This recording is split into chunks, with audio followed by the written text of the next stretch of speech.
मेरे प्यारे दर्शकों को आपके सबसे पसंदीदा डिबेट शो देश की बहस में दीपक चौरसिया का नमस्कार।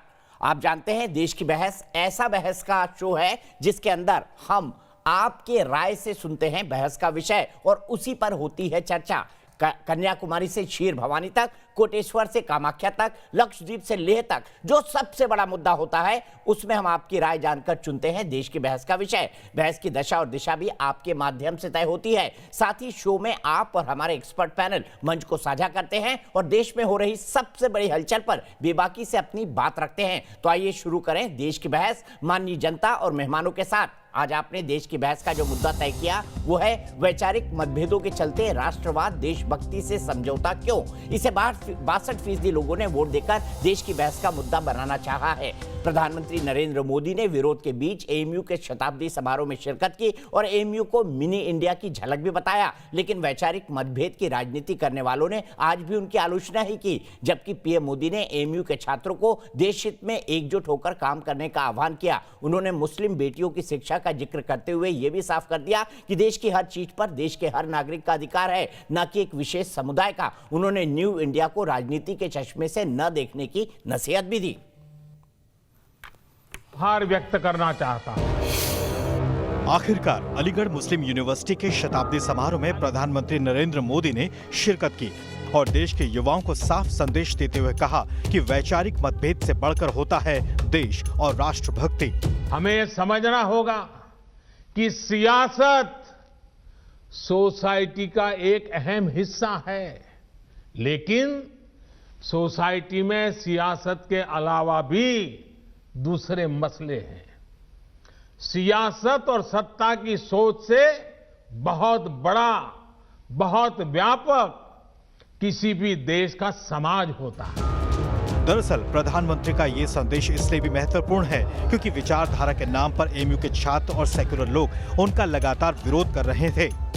विरोध धारा 370 हटने, 3 तलाक खत्म करने, एएमयू के अल्पसंख्यक दर्जे को बहाल करने से लेकर कई मुद्दों का है। वामपंथी विचारधारा से जुड़े इतिहासकार इरफान हबीब को तो प्रधानमंत्री मोदी का एएमयू के शताब्दी समारोह में आना तक अखरता रहा, जबकि विपक्षियों ने भी पीएम की आलोचना की। लगे हाथ आप भारतीय जनता पार्टी कार्यकर्ताओं को ये भी बोल देते कि किसी तरह की भी धर्म की और जात की राजनीति शैक्षिक संस्थाओं में नहीं होगी और जो धर्म और जात की राजनीति हमारा कार्यकर्ता शैक्षिक संस्थाओं में करेगा उस पर कार्रवाई होगी। दुनिया में कहीं भी हो। लेकिन प्रधानमंत्री ने एक राष्ट्र श्रेष्ठ राष्ट्र की बात कहते हुए पूरी तरह स्पष्ट कर दिया कि जो भी इस देश का है वो हर देशवासी का है और उसका लाभ हर किसी को मिलना चाहिए, न कि किसी एक खास वर्ग को। देश आज उस मार्ग पर बढ़ रहा है जहां मजहब की वजह से कोई पीछे न छूटे, सभी को आगे बढ़ने के समान अवसर मिले, सभी अपने सपने पूरे करें। हालांकि इस बयान को पूर्व प्रधानमंत्री मनमोहन सिंह के उस बयान का जवाब भी माना जा रहा है जिसमें पूर्व प्रधानमंत्री ने 2006 में देश के संपत्ति पर अल्पसंख्यकों के पहले अधिकार की बात कही थी, जिस पर काफी विवाद भी हुआ था। We will have to devise innovative plans to ensure that minorities, particularly the Muslim minority, are empowered to share equitably in the fruits of development. They must have the first claim on our resources. सारे लोग आज PM Modi ने अपने संबोधन में sir Syed की सेवा भाव और बिना भेदभाव की शिक्षा को भी याद किया। देश की बहस में चर्चा है कि प्रधानमंत्री ने एएमयू के कल्चर को मिनी इंडिया कहा तो ये भी साफ किया कि देश की राजनीति और समाज तो इंतजार कर सकता है, लेकिन देश का विकास अब और इंतजार नहीं कर सकता। इसलिए हर फैसला देश हित में होना चाहिए। सवाल उठता है कि क्या विचारधारा के नाम पर विरोध करने वाले कहीं राष्ट्रवाद की विचारधारा से समझौता तो नहीं कर रहे। और देश की बहस में हमारा आज का सवाल इसी से जुड़ा हुआ है। क्या मिनी इंडिया एएमयू ने अपनी पहचान सिर्फ मजहबी आधार वाली बना ली है? यही हमारा सवाल है। इसका जवाब हाँ या ना में आप दे सकते हैं। शो के दौरान हम देश के बहस में लोगों की यानी आपकी, हमारे दर्शकों की क्या राय है ये भी दिखाएंगे। आप हमारी वेबसाइट पर वोट कर सकते हैं, आप हमारे मोबाइल ऐप पर जा सकते हैं, आप हमारे ट्विटर हैंडल पर वोट कर सकते हैं, आप फेसबुक पेज पर जाकर भी वोट कर सकते हैं। शो के दौरान आपके जवाब भी हम आपको दिखाएंगे। इसके साथ ही कार्यक्रम के दौरान अगर आपकी कोई राय है या कोई सवाल है या आप शो के अंदर शामिल होना चाहते हैं तो एक छोटा सा वीडियो बनाकर 9711002266 पर हमें व्हाट्सएप कर दें। एक बड़ा पैनल मेरे साथ जुड़ा हुआ है, सबसे पहले उसको इंट्रोड्यूस करूंगा। प्रेम शुक्ला जी, भारतीय जनता पार्टी के राष्ट्रीय प्रवक्ता मेरे साथ हैं। अवनीजेश अवस्थी जी, प्रोफेसर है दिल्ली यूनिवर्सिटी के, संघ के विचारक है, पॉलिटिकल एनालिस्ट है, मेरे साथ हैं। थोड़ी देर में मेरे साथ ममता काले जी जुड़ गई हैं, एक पॉलिटिकल एनालिस्ट है, वो भी मेरे साथ हैं। तहसीन पूनावाला पॉलिटिकल एनालिस्ट है, कांग्रेस के सपोर्टर है, कांग्रेस के परिवार से आते हैं, वो भी मेरे साथ हैं। मोहम्मद आमिर मिंटो फाउंडिंग मेंबर है एमयू कोऑर्डिनेशन कमेटी के, वो मेरे साथ हैं। मेरे साथ हुजैफा आमिर राशिदी साहब हैं, ऑनररी सेक्रेटरी हैं अलीगढ़ मुस्लिम यूनिवर्सिटी स्टूडेंट यूनियन के, वो भी मेरे साथ हैं। सबसे पहले आमिर साहब आपसे मैं शुरुआत करना चाहता हूं और मेरा सबसे पहला सवाल आपसे यही है कि आपको नहीं लगता विचारधारा से ऊपर राष्ट्र का विकास होना चाहिए, विचारधारा से ऊपर देश हित होना चाहिए, विचारधारा से ऊपर राष्ट्रीय हित होना चाहिए? कहीं आप लोग विचारधारा के नाम पर उससे समझौता तो नहीं कर लेते? दीपक जी, मैं आपकी बात को आगे बढ़ाते हुए आपने जो सवाल किया, मैं बिल्कुल ये बात कहूँगा कि विचारधारा और तमाम चीज़ों से ऊपर देश हित है। और देश हित में क्या चीज़ है, ये प्रधानमंत्री मोदी ने आज अलीगढ़ मुस्लिम यूनिवर्सिटी को जो संबोधित उन्होंने किया है, अली फ्रेटर्निटी को, उसमें उन्होंने बता दिया। उन्होंने साफ तौर पर ये बात कही कि देश हित में ये है कि यूनिटी इन डाइवर्सिटी की उन्होंने बात करी कि यूनिटी इन डाइवर्सिटी जो है वो देश हित में है। तो दीपक चौरसिया जी, मैं आपसे ये बात आपको याद दिलाता चलूं कि आपने ऐलानिया ये बात कही थी कि आप सेक्युलर नहीं हैं, आप कम्युनल हैं। तो मैं आपसे विनम्र निवेदन करूंगा कि आप प्रधानमंत्री के आज के इस यूनिटी इन डाइवर्सिटी के मैसेज आप यूनिटी इन डाइवर्सिटी का जो मैसेज प्रधानमंत्री ने आज दिया है उससे आप सीखें और देश हित की बात करें। आमिर साहब, मुझे एक बात बताइए, आपने ऐलान किया था, आप धर्मनिरपेक्षता की बात करते हैं ना? आमिर साहब, मेरे एक सवाल का जवाब दीजिए। आमिर साहब, मेरे एक सवाल का जवाब दीजिए। आप धर्मनिरपेक्षता की बात करते हैं ना, आपकी आंखों का धर्म क्या है? अगर वो निरपेक्ष हो जाए तो क्या आप देख पाएंगे? आपके जबान का धर्म क्या है? खाना। अगर वो ना हो, निरपेक्ष हो जाए तो आप क्या खाना खा पाएंगे? आपके हाथ का धर्म क्या है? अच्छे काम करना, अच्छी सीख लेना। अगर वो धर्मनिरपेक्ष हो जाएगा तो काम कर पाएंगे क्या? मुझे इस शब्द से आपत्ति है। मुझे सेक्युलर होने से मैं शायद सबसे बड़ा सेक्युलर होऊंगा। बचपन में मुसलमान दोस्तों के साथ खेलता था, आज भी खेल रहा हूं, लेकिन आप उसका मिस इंटरप्रिटेशन मत करिए। मैं कह रहा हूं कि धर्मनिरपेक्षता शब्द ही बेसिकली गलत है। आप पंथ निरपेक्ष हो सकते हैं, धर्म निरपेक्ष नहीं। आपने सवाल कर लिया, मैं जवाब दूं? जी, आप बताइए आपकी आंख का धर्म क्या है? आमिर साहब, जवाब दूं दीपक जी? अगर आपकी आंख धर्म से निरपेक्ष हो जाए तो क्या करेंगे आप? अच्छे लोगों का धर्म, मतलब सवाल पूछने के बाद जवाब ही आप ही देंगे क्या? जवाब मुझसे नहीं चाहिए क्या आपको? जवाब मैं दे रहा हूं, रुका हुआ हूं, आपके जवाब के लिए रुका हुआ हूं भाई। अच्छे लोगों का धर्म, अच्छे लोगों का धर्म, अच्छी सीख लेना होना चाहिए, बेशक होना चाहिए, मेरा भी है। मैं आपसे भी दरख्वास्त करता हूं और आपको मैं बताता चलूं, कम्युनलिज्म अच्छी चीज नहीं है, सेक्युलरिज्म एक अच्छी चीज है। तो आप प्लीज जिस कम्युनलिज्म का आपने ऐलान किया था प्रीवियस डेज में, आप उसका दामन छोड़ें। सर, मैंने कम्युनलिज्म का कहीं ऐलान नहीं किया आमिर भाई। आमिर भाई, मैंने कम्युनलिज्म का कहीं ऐलान नहीं किया। मैंने सिर्फ एक शब्द उठाया, मैंने एक शब्द उठाया और मैं आपसे पूछ रहा हूं, आपकी आंख अगर धर्मनिरपेक्ष हो जाए तो आपकी आंख क्या करेगी? आप देखना बंद कर देंगे तो क्या होगा? आपकी बॉडी फंक्शन कर पाएगी? साफ तौर पे ये बात कही थी, ऐलानिया कहा था आपने ये बात, और अगर नहीं कहा था तो ठीक है, बहुत अच्छी बात है। अगर आप अपने वर्ड्स वापस ले रहे हैं तो ठीक है, ना, मैं कोई वर्ड वापस नहीं ले रहा हूं। मैं कह रहा हूं कि सेक्युलर शब्द, धर्मनिरपेक्ष शब्द अपने आप में गलत है। अगर आपकी आंख अपना धर्म छोड़ दे तो आमिर भाई क्या करेंगे? अवनीजेश अवस्थी जी से यही सवाल लेता हूं। अवनीजेश जी, अगर आपकी आंख आपका धर्म यानी देखना छोड़ दे तो आपकी बॉडी क्या करेगी बताइए? ये कह रहे हैं मैंने कहा मैं धर्मनिरपेक्ष शब्द को नहीं मानता, सेक्युलर शब्द को नहीं मानता। इसका मतलब ये नहीं है कि मैं कम्युनल हो गया। मैं तो एक पॉइंट उठा रहा हूं, उसका जवाब दे दीजिए आप। अरे आमिर भाई, धर्मनिरपेक्ष होने का मतलब यह है कि अलीगढ़ मुस्लिम यूनिवर्सिटी क्यों है? मुस्लिम धर्म है क्या? धर्म है ना, तो अलीगढ़ यूनिवर्सिटी पर्याप्त है फिर। और आप कहेंगे अभी अगर मुस्लिम में हटाने की बात करूं तो आप कहेंगे कि मैं कम्युनल हो गया। नहीं, आप मैं अभी सुन तो लीजिए पूरा भाई, मैं जवाब दे रहा हूं, अभी तो शुरुआत की है मैंने, अभी तो बोला ही नहीं है कुछ। नहीं, सवाल कहां हुआ, अभी तो मैं आपसे पूछ रहा हूं भाई साहब। आप भाई साहब मुझे धर्मनिरपेक्षता सिखा रहे हैं। धर्मनिरपेक्षता का मतलब ये दीपक चौरसिया जो कह रहे हैं कि आप पिता का धर्म निभाते हैं, आप पुत्र का धर्म निभाते हैं, आप अध्यापक का धर्म निभाते हैं, इन सब धर्मों से निरपेक्ष हो जाएंगे तो आप क्या रह जाएंगे? आपने उस परंपरागत वो जो 70 सालों से धर्मनिरपेक्षता पश्चिम की चल रही है ना, उसको कह करके आपने धर्मनिरपेक्षता पर क्वेश्चन मार्क लगा दिया आपने कम्युनलिज्म पे। अरे भैया, धर्मनिरपेक्ष कोई भी नहीं है, हर व्यक्ति धर्म से जुड़ा हुआ है। जो व्यक्ति, मैं कहता हूं प्राणी मात्र, सिर्फ मनुष्य नहीं, जवाब दूं अवनीश जी, हर प्राणी जो है वो किसी भी योनि में हो वो अपने अपने धर्म से जुड़ा हुआ है। छोटा सा कीट पतंगा भी अपने धर्म से जुड़ा हुआ है, कोई धर्मनिरपेक्ष हो नहीं सकता। तो इसलिए धर्मनिरपेक्षता का चश्मा उतार लीजिए। पहली बात तो ये। दूसरी बात, बड़ी महत्वपूर्ण बात यह है कि आप आज जब मिनी इंडिया कहा प्रधानमंत्री ने, तो उनका मतलब था कि आप इस अल्पसंख्यकवाद से अलग होकर के एक जो इंडिया का जो स्वरूप है उसमें आ जाएं। आप न समझें तो ये आपकी जिम्मेदारी है, ये आपकी समझदारी है। अब बताइए क्या कहना चाहते हैं आप?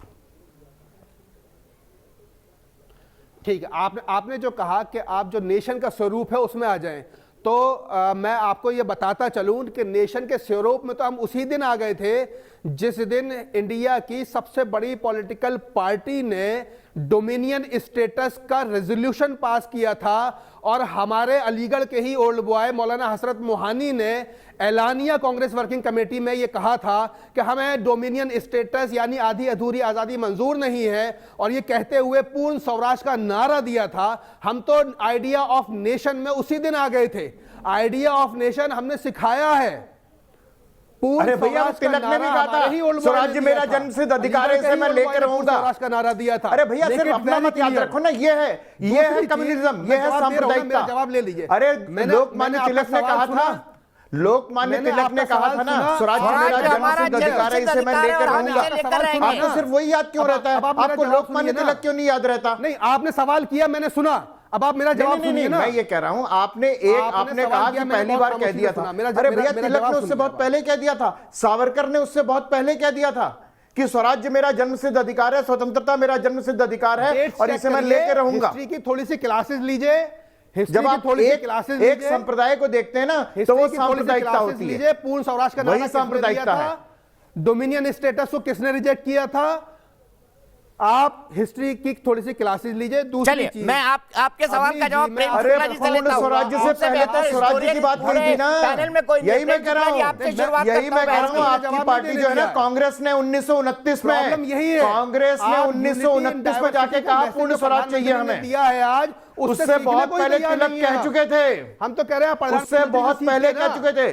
अरे 1929 में हिंदी की क्लास, इतिहास की क्लास, आमिर साहब जहां कहोगे वहां पढ़ने को और पढ़ाने को तैयार हो। लाहौर अधिवेशन में कहा था ना, शब्द में विश्वास नहीं रखना, लाहौर अधिवेशन में कहा था। और दूसरी बात, क्या एएमयू के लोग विचारधारा के नाम पर राष्ट्रहित के बारे में सोचते हैं या नहीं सोचते? दीपक भाई, ये भी मेरे बता पास दीजिए।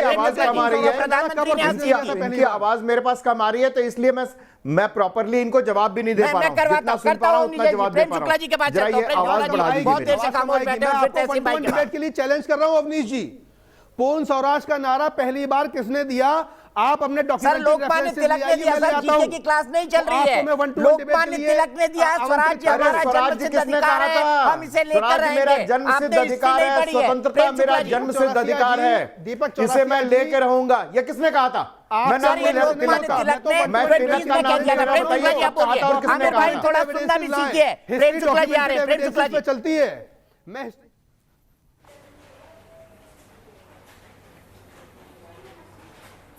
जी दीपक जी, प्रश्न क्या है? मैं इस शोरगुल में सुन नहीं पाया आपका प्रश्न। मैं सीधे आपसे जानना चाहता हूं। मैं कहता हूं कि धर्मनिरपेक्षता जैसा शब्द अपने हिसाब से ठीक नहीं है, मीनिंग के हिसाब से। अगर हमारे बॉडी का हर अंग अपना धर्म भूल जाएगा तो क्या वो काम कर पाएगा हमारा शरीर? और दूसरा मेरा सवाल ये था, मैंने कहा कि मैं इस शब्द पर भरोसा नहीं रखता, तो क्या मैं कम्युनल हो गया? और तीसरी बात उन्होंने कही कि पूर्ण स्वराज की बात तो सबसे पहले अलीगढ़ से ही निकली है, क्या लोकमान्य तिलक से नहीं निकली?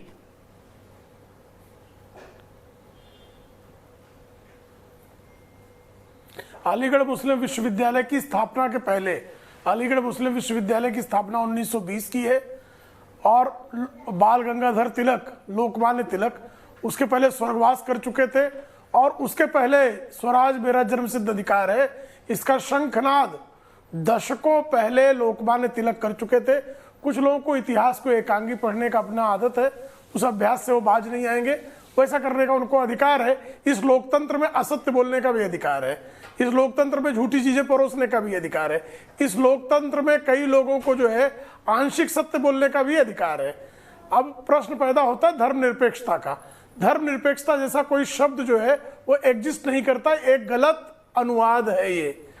धर्म जो है हर किसी का, हर व्यक्ति का धर्म होता है, हर व्यक्ति का अपने रिश्तों के प्रति धर्म होता है, हर किसी अंग का धर्म होता है, हर जीव जंतु का धर्म होता है और वो उससे निरपेक्ष नहीं रह सकता है। इसलिए जिसको हिंदी भाषा का ज्ञान नहीं है, जिसको संस्कृतनिष्ठ हिंदी का ज्ञान नहीं है, वो बिल्कुल जो है अनावश्यक एक पाखंडी शब्द, एक छद्म शब्द के आड़ में छिपने का प्रयास करता है। और आप कृपा करके मुझे बताइए ना, जैसे अभी जो आपसे बहस कर रहे हैं वो जो है इस्लाम को ज्यादा मानेंगे कि हिंदुत्व को ज्यादा मानेंगे? वो मैं भाई साहब आपसे बेहतर हिंदी पढ़कर आया हूं, आप कहां से पढ़ के आए, किस मदारिस से आप निकले हैं, कितने मदरसों में गए मुझे नहीं पता है। हिंदुत्व का मसला ही नहीं है, हम तो सीधे कहां से आप हिंदी सीखे, यूनिटी इन मुझे नहीं पता। हिंदी का विश्वकोश कृपा करके पढ़ लीजिए और फिर धर्म का अर्थ समझ लीजिए। हिंदी का विश्वकोश, हिंदी का विश्वकोश नागरिक प्रचारणी का बहुत सस्ता और सुलभ है, कृपया खरीद लीजिए और पढ़ लीजिए। हिंदी का शब्दकोश पढ़ लीजिए, हिंदी के शब्दकोश में धर्म शब्द का अर्थ आपको पता लग जाएगा। संस्कृत के शब्दकोश में चले जाइए, उसमें भी धर्म शब्द का अर्थ पता चल जाएगा। धर्म मूल शब्द है और निरपेक्ष उसका जो है उसमें जोड़ा हुआ जो है समुच्चय है। ऐसे में कृपा करके आप धर्म शब्द को ठीक से, संस्कृत जहां से शब्द का उदय है और हिंदी जहां से प्रचलन है, इन दोनों भाषाओं के शब्दकोशों को कृपया पढ़ लीजिए। अलीगढ़ मुस्लिम विश्वविद्यालय में भी ये विश्वकोश निश्चित तौर पर होंगे, उस लाइब्रेरी में जाइए और कृपा करके जो है हिंदी का विश्वकोश निकालिए और धर्म शब्द का मतलब प्रधानमंत्री का आज लेक्चर नहीं सुना। प्रधानमंत्री ने बताया कि ये अलीगढ़ मुस्लिम विश्वविद्यालय में पढ़ाए जाते हैं। प्रधानमंत्री ने बोला जहां उर्दू है वहां हिंदी भी है, जहां अरबी है वहां संस्कृत भी है। लेक्चर बहुत गंभीरता से प्रधानमंत्री का लेक्चर ही सुनकर आते कम से कम डिबेट में आने से पहले, है ना? निश्चित है, इसीलिए तो कह रहा हूं मैं। आप प्रधानमंत्री का लेक्चर ही सुनकर नहीं आए आज, पढ़ लीजिए प्रधानमंत्री जी का, इसीलिए मैं बता रहा हूं। कैसे कैसे गेस्ट बुला लेते हैं अलीगढ़ मुस्लिम विश्वविद्यालय का एड्रेस सुनकर भी नहीं आए आपकी डिबेट में। प्रधानमंत्री ने सुबह ही बताया है, अगर ये प्रधानमंत्री को सुन लेते तो इन्हें पता चल जाता अलीगढ़ में क्या है और क्या नहीं है। अरे आमिर भाई ये तो बताइए ना, प्रधानमंत्री ने इतनी अच्छी अच्छी बातें कही एमयू के बारे में, आप जैसे कई सारे लोग उनको काले झंडे दिखा रहे थे, काले झंडे दिखाने की बात कर रहे थे। तहसीन भाई सीधे आपके पास आऊंगा, लेकिन फरहान जुबैरी अलीगढ़ से मेरे साथ जुड़ गए, दर्शक हैं। फरहान जी क्या कहेंगे प्रधानमंत्री जी के आज के स्पीच के बारे में, और क्या एमयू को अपने आप को मिनी इंडिया के तौर पर नहीं प्रतिष्ठित करना चाहिए जो कि वो है?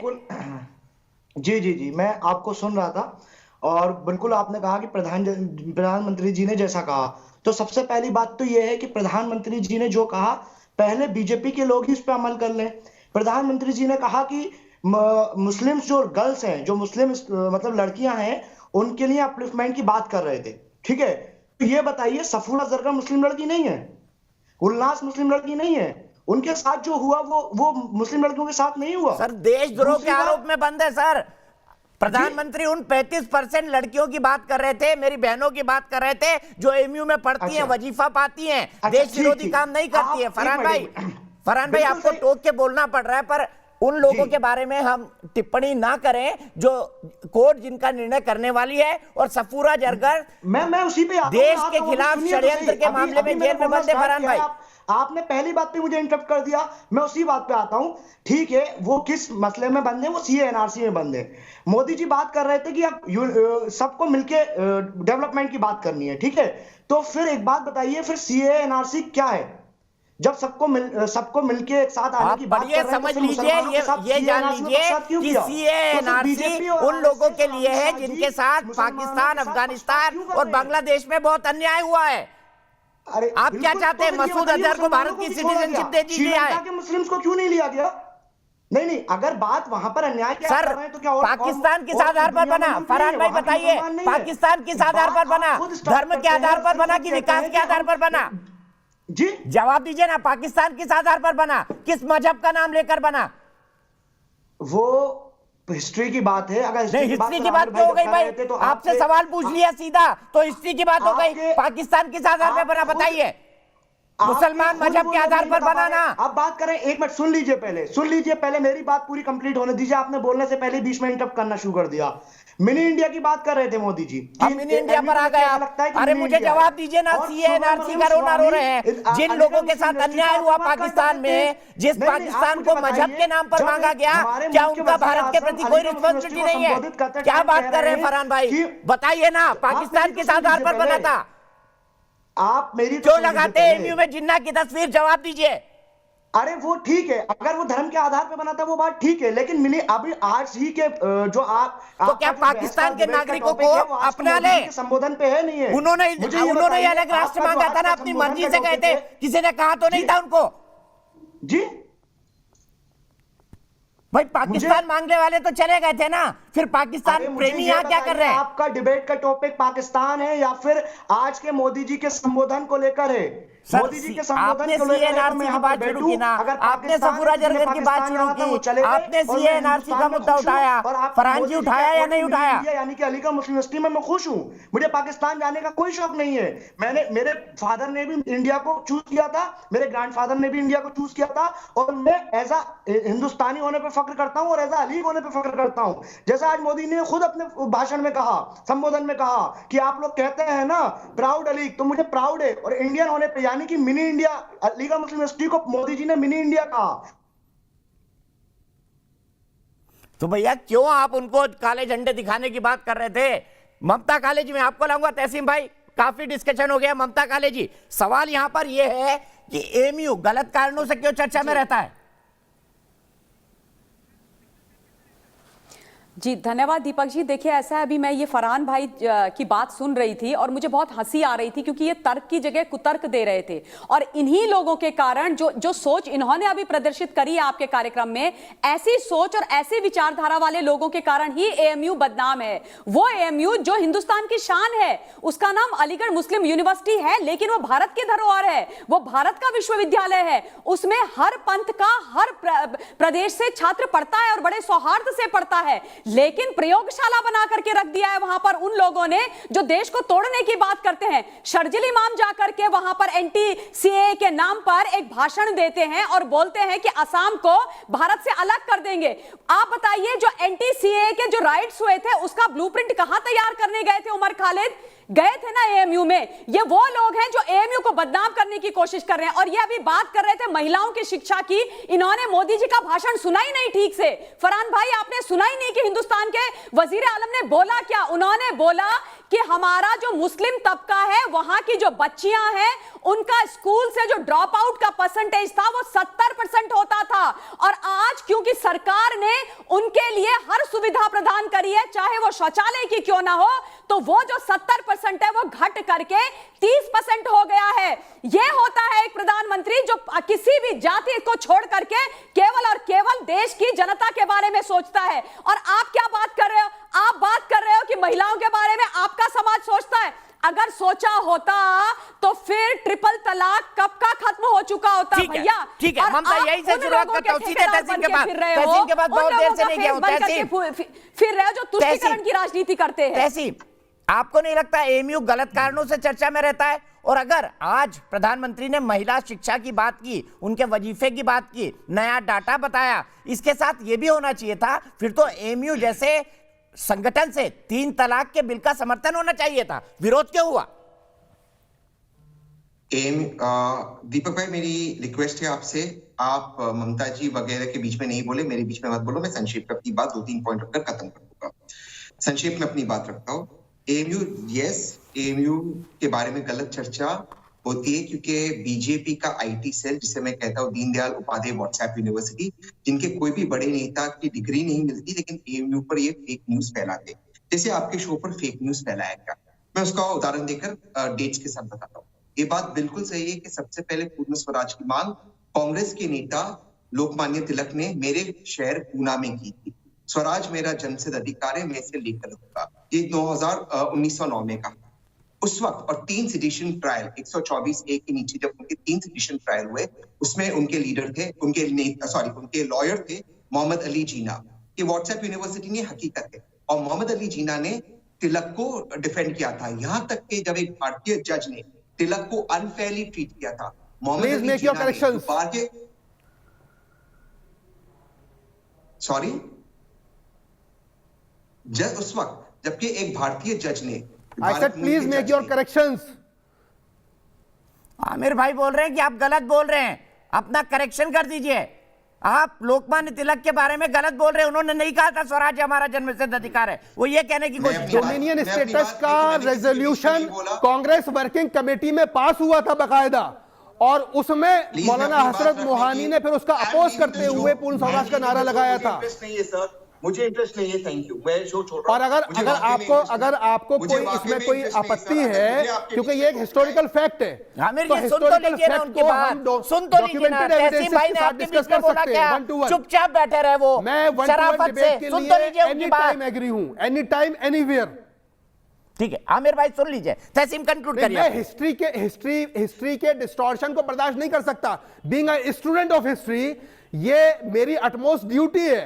अगर कोई हिस्ट्री को डिस्टॉर्ट करके पेश कर रहा है तो अरे मेरे भाई आमिर, जरा आप हिस्ट्री पढ़ लीजिए। 1909 में कहा था लोकमान्य बाल गंगाधर तिलक जी ने कि स्वराज हमारा जन्मसिद्ध अधिकार है, हम इसे लेकर रहेंगे। तहसीन बिल्कुल ठीक बोल रहे हैं। तहसीन प्लीज कंक्लूड करिए। मैं कह रहा हूं दीपक जी अगर आप सही हैं तो मैं आपको चैलेंज कर रहा हूं, आप 1-to-1 डिबेट मुझसे कर लीजिए। आप अपने रिटन डॉक्यूमेंट से। अरे तहसीन भाई किसी के बीच में नहीं बोले आमिर, तहसीन भाई किसी के बीच में नहीं बोले। गलत है उनके साथ गलत हो रहा है। तहसीन भाई बोलिए आप।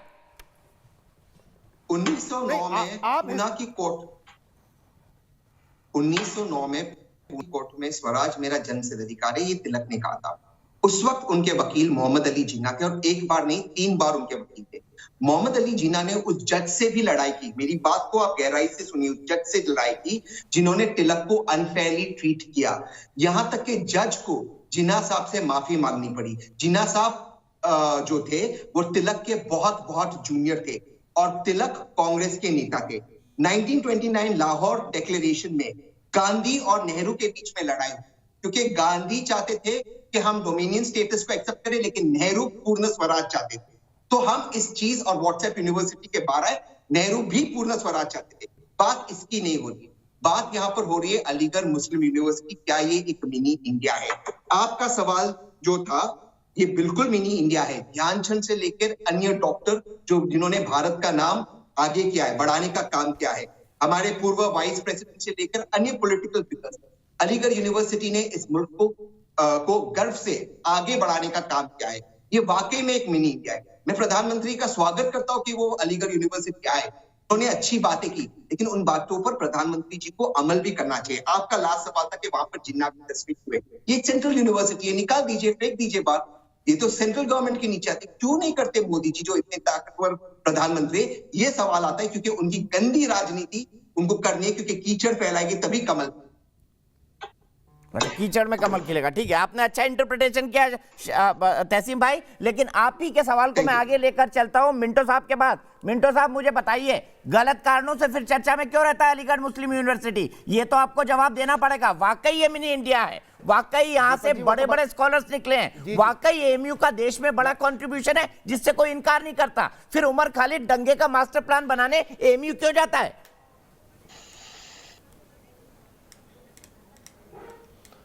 दीपक जी मैं आपके बात का जवाब दे रहा हूं, लेकिन उससे पहले मैं ये क्लियर कर दूं कि मैंने आपको और तहसीन साहब को इस हिस्टोरिकल फैक्ट के ऊपर 1-to-1 डिबेट के लिए चैलेंज किया है विद डॉक्यूमेंटेड रेफरेंसेस, जो अभी तक आप दोनों में से किसी ने एक्सेप्ट नहीं किया। मैं एक्सेप्ट करता हूं सर, विद डॉक्यूमेंटेड रेफरेंसेस मैं एक्सेप्ट करता हूं। किसी भी दिन आ जाइएगा, कहीं भी आ जाइएगा, मैं इसको प्रूव कर दूंगा कि आप अपने लोकमान्य तिलक जी ने कहा है। आप मिंटो जी को बोलने दीजिए। मिंटो जी प्लीज बोलिए। आप एक 1-to-1 डिबेट रख लीजिएगा, मुझे डेट और टाइम बता दीजिएगा, मैं बता दूंगा।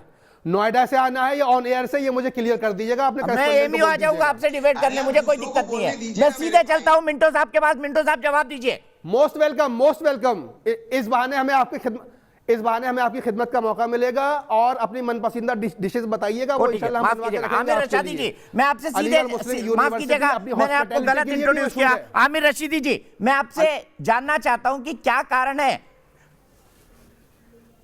रशादी साहब माफ कीजिएगा, मैं आपसे जानना चाहता हूं फिर क्या कारण है कि एएमयू गलत कारणों से चर्चा में रहता है? क्यों ताहिर हुसैन जैसे लोग जाकर, उन पर आरोप लगता है कि एएमयू में जाकर वो दिल्ली दंगों का मास्टर प्लान बना के आए?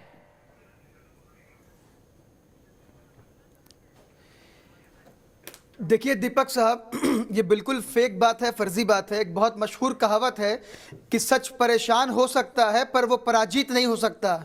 और आज का जो संबोधन था एक हिस्टोरिकल मोमेंट में अलीगढ़ मुस्लिम यूनिवर्सिटी के अंदर हमारे मुल्क के वजीर आजम साहब का, वो इस दलील को प्रूफ भी करता है। उनका ये बार बार कहना कि अलीगढ़ मुस्लिम यूनिवर्सिटी से निकलने वाले छात्र जो पूरे वर्ल्ड के अंदर जो एलुमनाई फैले हुए हैं वो भारत के अनेक देशों से रिश्ते को मजबूत करते हैं। उनका ये कहना कि अलीगढ़ मुस्लिम यूनिवर्सिटी से 1000 की तादाद में जो स्टूडेंट फॉरेनर्स पढ़ रहे हैं वो पूरी दुनिया के अंदर फैलने के बाद भारत की संस्कृति को फैलाते हैं। उनका ये कहना कि अलीगढ़ मुस्लिम यूनिवर्सिटी वो सरजमीन है जिसने सैकड़ों की तादाद में फ्रीडम फाइटर्स दिए। और उनका ये कहना यही तो जानना चाह रहा हूं यूनिवर्सिटी रशादी वो साहब, सरजमीन है क्यों काले झंडे दिखाने की बात हो रही थी कल तक उनको? क्यों विरोध हो रहा था विचारधारा के नाम पर प्रधानमंत्री का? जब वो इतनी अच्छी अच्छी बातें आपके बारे में करके गए हैं तो कल तक आप सब छात्र नेताओं को क्या हो रहा था जो बोल रहे थे काले झंडे दिखाएंगे, बीजेपी तो जहर है? क्यों ये बातें हो रही थी? बीच में इंटरप्ट मत करिएगा, हम अभी भी उस बात पर कायम हैं। हमने ये कहा कि वजीर आजम साहब ने आज जो स्टेटमेंट दी, आज जो एड्रेस किया, उसका हम वेलकम करते हैं, उसका स्वागत करते हैं। मगर क्या भारतीय जनता पार्टी के लोग अपना स्टैंड क्लियर करेंगे कि वो प्राइम मिनिस्टर के संबोधन के साथ हैं, कि वो उनके साथ हैं जिन लोगों ने अलीगढ़ मुस्लिम यूनिवर्सिटी को आतंकवाद की नर्सरी कहा, जिन लोगों ने अलीगढ़ मुस्लिम यूनिवर्सिटी के स्टूडेंट को जिंदा दफनाने की बात कही, जिन लोगों ने अलीगढ़ मुस्लिम यूनिवर्सिटी का लिंक पाकिस्तान से जोड़ा? आज वजीर आजम साहब ये कहते हैं कि अलीगढ़ मुस्लिम यूनिवर्सिटी के अंदर एक मिनी हिंदुस्तान दिखता है, तो क्या उन लोगों के ऊपर कार्रवाई होगी? क्या वो लोग देश से और मुल्क से? प्रेम शुक्ला जी, मुझे इस सवाल का जवाब दीजिए, क्या ये सच नहीं है कि एएमयू जानबूझकर गलत कारणों से, गलत विवादों के कारण चर्चा में रहता है? इनको टर्की और पाकिस्तान के इंटेलेक्चुअल से बहुत प्रेम है, लेकिन भारत के प्रधानमंत्री के नाम पर ये काले झंडे दिखाने की बात करते हैं। राशिदी आए हैं, मैं दीपक मैं प्रेम शुक्ला जी से एक जवाब ले लो, उसके बाद तुरंत अवनीश जी आपके पास आऊंगा। दे देता हूं। जी दीपक जी, मेरा सीधा सवाल है, ये कह रहे हैं कि भारतीय जनता पार्टी के लोग ही प्रधानमंत्री की नसीहत को नहीं मानते, तो मैं जानना चाहता हूं कि क्यों एएमयू गलत कारणों से चर्चा में रहता है और क्यों कल तक यही छात्र नेता बोल रहे थे प्रधानमंत्री जी को हम काले झंडे दिखाएंगे, बोल रहे विरोध तो बरकरार है।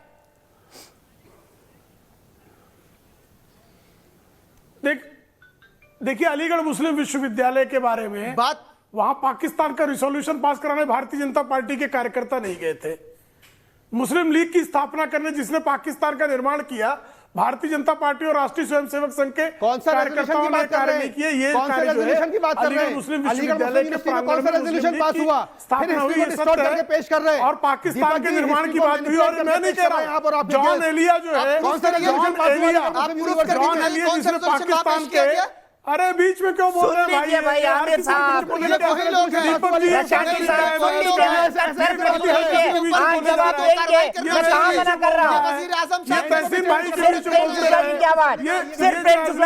आमिर भाई ऐसे नहीं, राशिदी भाई हमको बहुत डिबेट करनी है, बीच में ना बोले, उनकी बात तो सुन लीजिए। प्रेम शुक्ला जी बोलिए। ये मुल्क के वजीर आजम को मानते हैं कि नहीं मानते हैं? बात क्या सुन लूं, कौन सा रेजोल्यूशन पास हुआ अलीगढ़ मुस्लिम यूनिवर्सिटी? ये मिनटों पता नहीं किस अंग्रेज के जो है उपनाम लेकर चले आए हैं, किस अंग्रेज का उपनाम लेकर आए मेरी समझ में नहीं आ रहा है।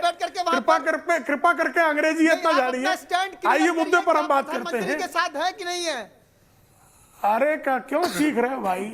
आराम से, शांति से, रक्तचाप मत बढ़ाओ, नसें फट जाएंगी आपकी। इतना रक्तचाप मत बढ़ाओ, अच्छा नहीं है। नाम की अगर आप बात कर रहे हैं तो मिनिस्ट्री में शाह साहब भी बैठे हैं, नागरिक को तो मैं आपके शाह साहब भी बैठे हैं, सोचिए उनका भी जेनेसिस चेक कर लें प्लीज। सिर्फ प्रेम शुक्ला जी की आवाज, आमिर भाई ऐसे नहीं, राशिदी भाई ऐसे नहीं, अवनीश जी बैठे, ममता जी बैठी है, आप दोनों बीच में बोल रहे हैं। सिर्फ प्रेम शुक्ला जी की आवाज, मुझे फिर सेंसर करना पड़ेगा, क्या लॉजिक है? मिनटो पिंटो पिंटो पिंटो पिंटो पिंटो क्या है ये?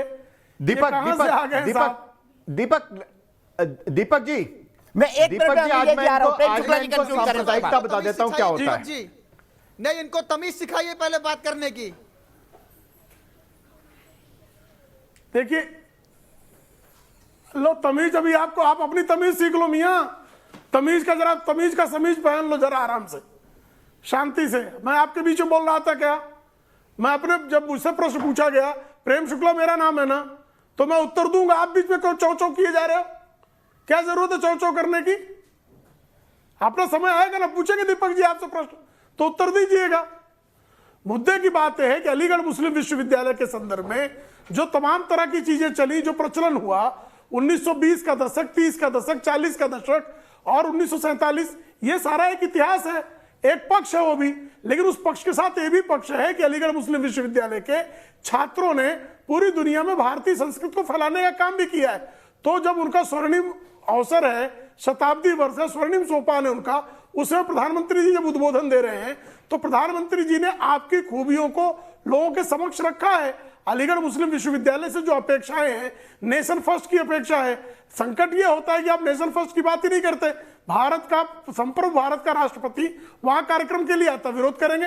प्रधानमंत्री आएगा कार्यक्रम के लिए, विरोध करेंगे। सलमान खुर्शीद जाएंगे, विरोध करेंगे।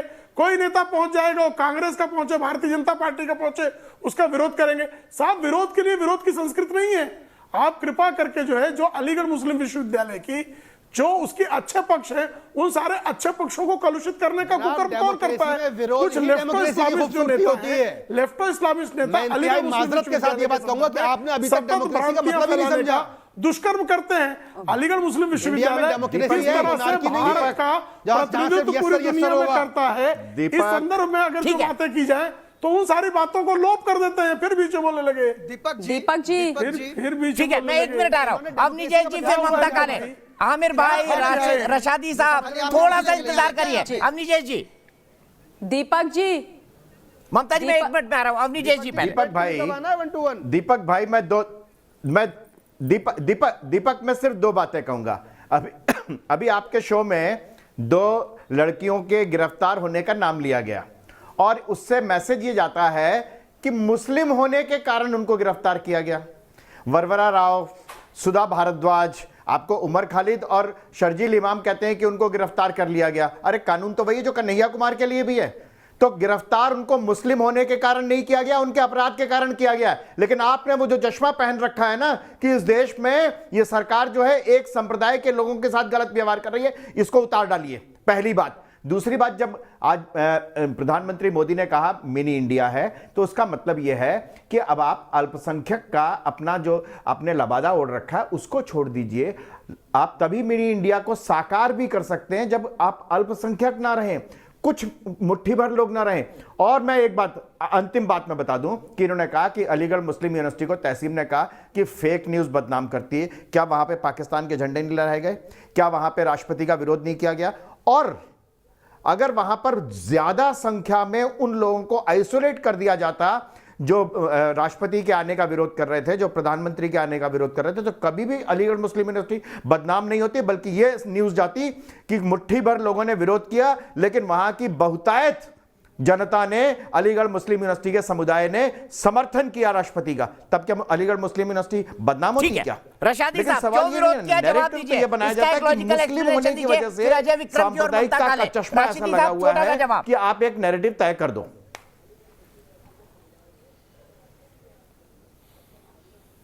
देखिए, किसी भी डेमोक्रेसी के लिए विरोध होना एक हेल्दी डेमोक्रेसी की बात होती है।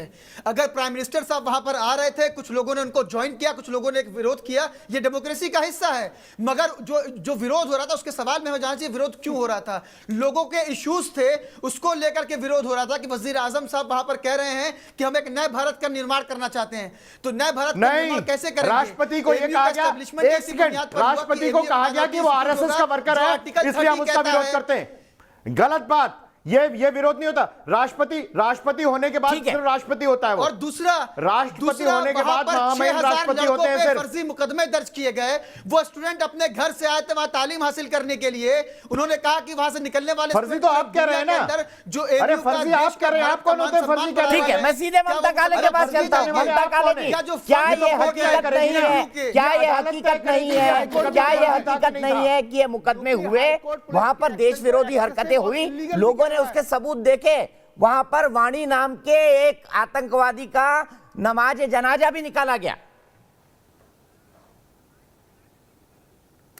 बिल्कुल दीपक जी, सही बात है, एक एक सच है। देखिए ये लोग जो आज खड़े हो गए थे काले झंडे लेकर के, और वो लोग यहां पर भी बैठे हुए हैं उनके नुमाइंदे, और कह रहे हैं कि विरोध हमने इस कारण किया, उस कारण किया। किसका विरोध किया? हिंदुस्तान के प्रधानमंत्री का विरोध किया। कहां जाने के लिए विरोध किया? हिंदुस्तान के एक विश्वविद्यालय के प्रांगण में 100 वर्ष की वर्षगांठ मनाने में जाने के लिए विरोध किया। मैं इनसे यह पूछना चाहती हूं, शर्जिल इमाम का विरोध इन्होंने क्यों नहीं किया भाई? इन्होंने उमर खालिद का विरोध क्यों नहीं किया भाई, जो देश को तोड़ने की और लोगों को मारने काटने और जलाने की बात करते हैं? ये लोग कहते हैं कि हम लोग, बाकी लोग, भाजपा और बाकी लोग एएमयू को बदनाम कर रहे हैं। मुझे आप ये बताइए, एंटी सीएए के दंगे के टाइम पर सेट ऑन द बैरिकेड ला इलाहा इल्लल्लाह के नारे किसने लगाए थे? और हिंदुत्व तेरी कब्र खुदेगी एएमयू के प्रांगण में ये नारे किसने लगाए थे?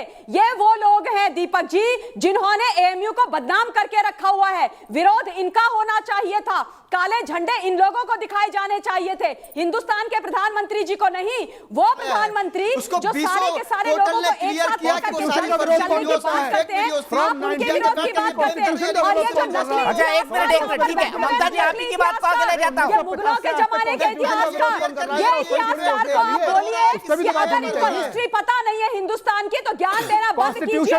मुगल चले गए, इनको यहाँ पर छोड़ के हमारी हिस्ट्री बदनाम करने के लिए प्रधानमंत्री से सीखने को तैयार है, ना आप कॉन्स्टिट्यूशन को एक्सेप्ट करने को तैयार है, और आप नेशन बिल्डिंग की बात करने को तैयार नहीं है, और आप नेशनलिस्ट हैं। हम बाल गंगाधर तिलक जी ने ये नहीं बोला 1920 में जिस यूनिवर्सिटी की स्थापना हुई उन्होंने स्वराज का हमें नारा दिया। क्या बात करते हैं आपका तो इतिहास, भूगोल सब कुछ खराब है।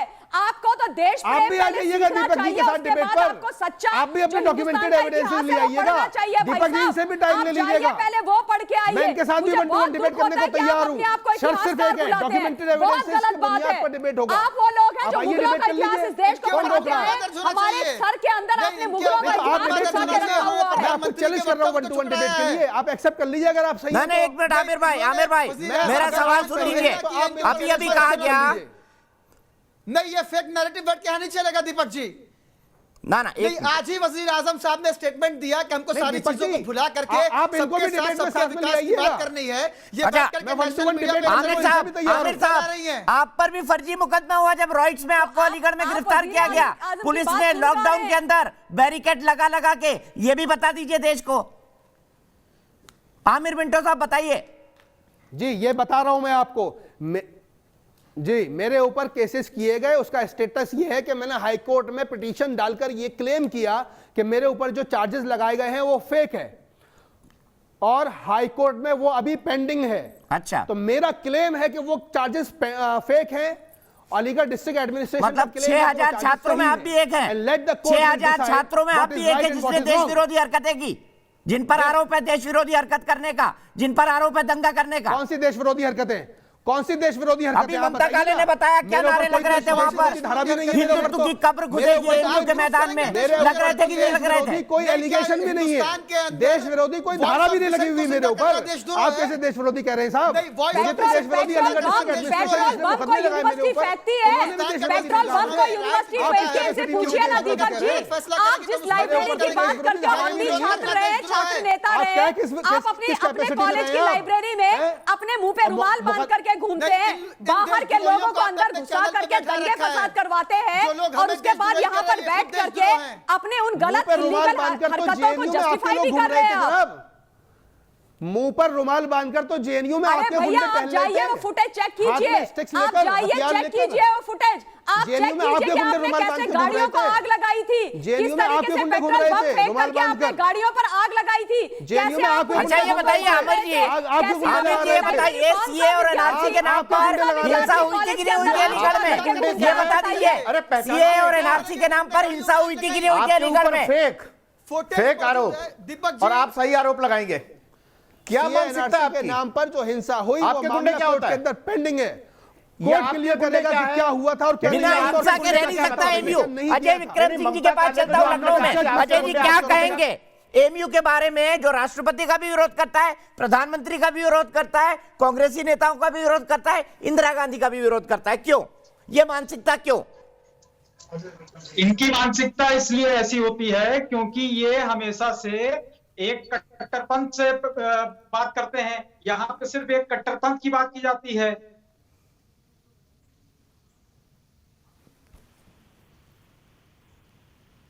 ठीक है, कट्टरपंथी विचारधारा। राशिदी साहब बताएंगे क्या एमयू पर आपने मजहब का चश्मा लगा दिया है? मिनी इंडिया की जगह सिर्फ उसको मुस्लिम यूनिवर्सिटी बना दिया है। राशिदी साहब बताइए। बड़ा देशद्रोही कोई नहीं है। बिल्कुल बिल्कुल फर्जी बात है। हम तो प्रधानमंत्री अगर वहाँ का आज के एड्रेस को कट्टरपंथ वेलकम होता कर तो रहे हैं। मुल्क के वजीर आजम ये नहीं कहते कि अलीगढ़ मुस्लिम यूनिवर्सिटी वाहिद यूनिवर्सिटी है जहां पर गीता के साथ साथ कुरान भी पढ़ाई जाती है, जहां पर संस्कृत के साथ नहीं, साथ ये अरबी भी वज़ीर-ए-आज़म पढ़ाई से जाती है। ऊपर अगर है मुल्क ये का दीपक वज़ीर आज़म चौरसिया ये जी बात कह रहा तो और उसकी इनके बातों में गेस्ट। वजन है। मैंने आपकी बात मानी भाई। इसी वजीर आजम की आज इतनी तारीफ कर रहे हैं, कल तक तो आप काले झंडे दिखाने की बात कर रहे थे। हृदय परिवर्तन हो गया उनकी एक स्पीच सुन के। इसीलिए तो कहते हैं अगर विचारधारा से टकराव हो तो कम्युनिकेशन किया जाए, जिस पर एमयू भरोसा नहीं रखता। राशिदी साहब, प्रेम शुक्ला जी बताइए क्या ये कम्युनिकेशन पर यकीन रखते हैं? और अगर रखे होते तो महामहिम का विरोध क्यों करते, सलमान खुर्शीद का क्यों करते, प्रधानमंत्री का क्यों करते?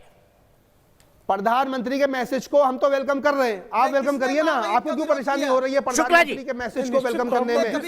प्रधानमंत्री ने जो संवाद की अपेक्षा है उसे विफल रहे हैं। परेशानी है दीपक जी। इसमें किसी प्रकार का कोई संदेह नहीं है कि जिस तरह से सुसंवाद की आवश्यकता थी, जो अपेक्षाएं थी, जिन अपेक्षाओं पे खरे उतरने का था, लेफ्टो इस्लामिस्ट लॉबी ने अलीगढ़ मुस्लिम विश्वविद्यालय के गौरव को घटाने का ही कार्य किया है।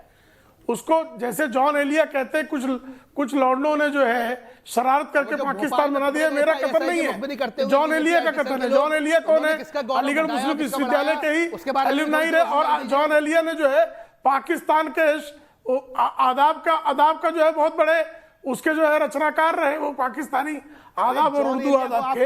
जॉन एलिया कहते हैं कि पाकिस्तान क्या है, तो अलीगढ़ मुस्लिम विश्वविद्यालय के कुछ छात्रों की शरारत है। तो कृपा करके आप इस सत्य को भी स्वीकारिए, समझिए।